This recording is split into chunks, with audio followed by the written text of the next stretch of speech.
The Kfir C.7 is one of those slightly off-meta jets, and today I'm going to try and tell you guys what to expect when you get it.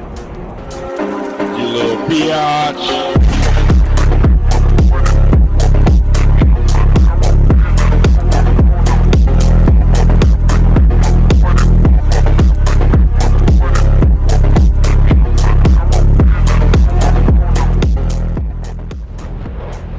The Kfir C.7 is a rank 7 battle rating 11.3 fighter for Israel.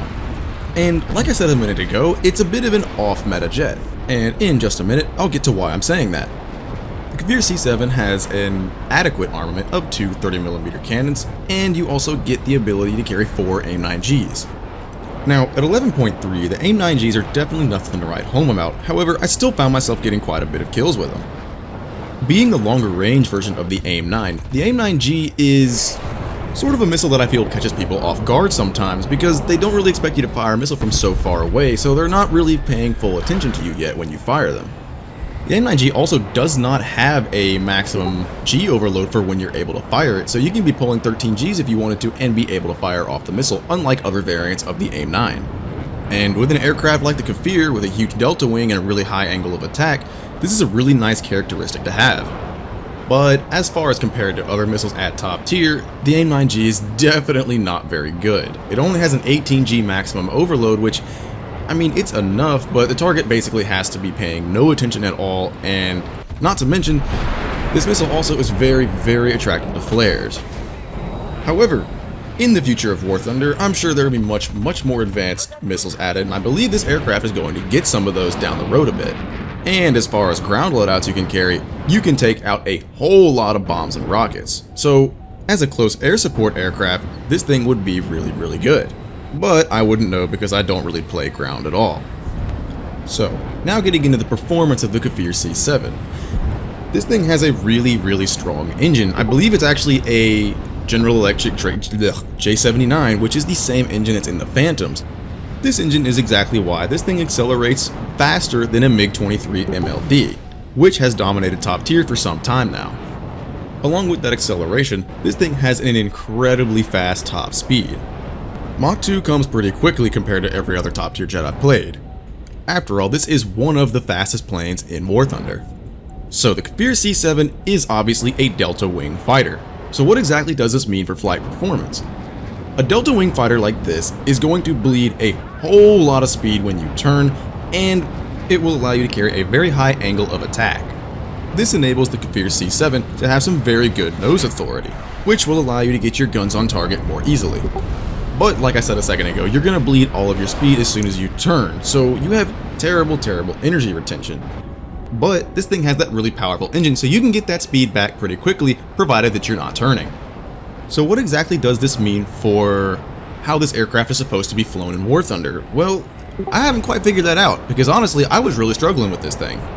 I mean, like, I know I have a decent kill-death ratio with this thing, but there were a lot of situations in which I would have somebody on my tail, and I just wouldn't really know what to do other than try and force an overshoot, and getting my guns back on target with somebody who's going really, really fast was pretty difficult, and it was really hard for me to pick up those kills. And a lot of time that ended up with me dead. And that's kind of the thing with this aircraft. If you don't hit your first or second pass, or you don't hit that overshoot shot, you're gonna have a rough time after that because this thing sucks in a sustained dogfight. As would just about every other delta wing aircraft in War Thunder, I would assume. To be honest though, this was my first time playing top tier since I want to say my F4E video. So on top of learning a new aircraft that I didn't really know much about, I was definitely a bit rusty. But as time went on and as I played this plane more and more, I sort of, I think I sort of got the hang of it. Definitely not some amazing Kfir pilot, but it did get me back into top tier a little bit, and now I'm working on a J8B video coming out soon. Speaking of relearning top tier, I might as well go ahead and share that experience real quick.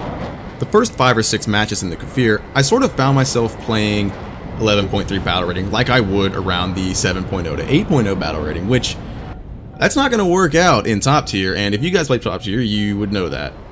God, that sounded so condescending. That's not what I meant at all. But I think you get what I'm saying. If you're a regular top tier player, you understand that point. God, never mind. But anyway, relearning top tier. So, one other weird thing that I kind of completely forgot about is that aiming was a little more difficult for me, especially with these high angle of attack aircraft. Like, the first clip after the little edit thing I put at the beginning of this video, you could see I was really struggling to hit that JA-37, which was a really easy shot that I should have just, like one tap, but I was really missing really badly because I would kind of forget that those high angle of attack aircraft, they're sort of moving in a different direction than where they're pointing. So that was something I had to get used to as well.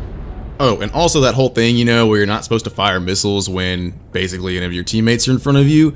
Yeah, I may have picked up 1 or 2 team kills, but we don't need to talk about that. But yeah, like I said, as time went on and as I was playing the Kfir more and more, I started to get used to top tier again, so that's kind of why I decided to make a JAB video next, which should be coming out later this week. Okay, I went on way too long of a tangent there, but let's get into how to actually fly this thing.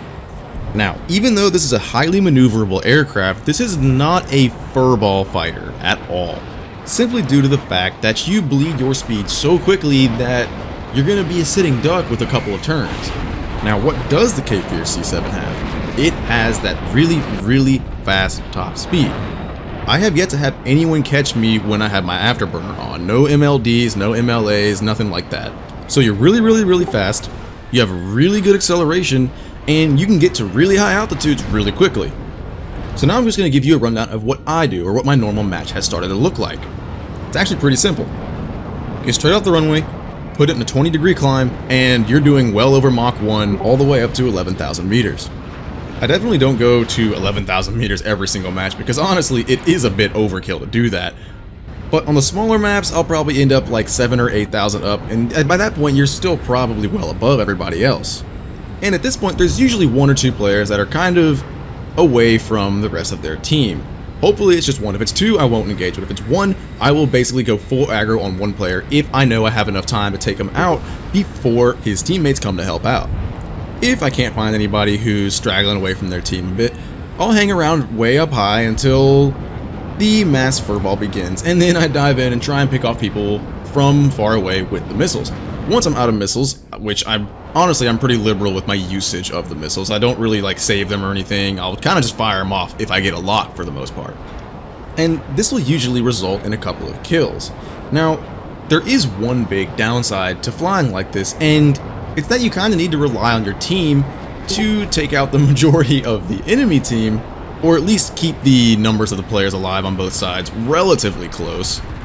And if you get a match where your team kind of just gets steamrolled into you versus like 4 or 5 players, this aircraft isn't exactly a good clutch aircraft because you don't have like a crazy amount of flares, you lose your speed almost instantly, so having a sustained dogfight with 1 player is already difficult.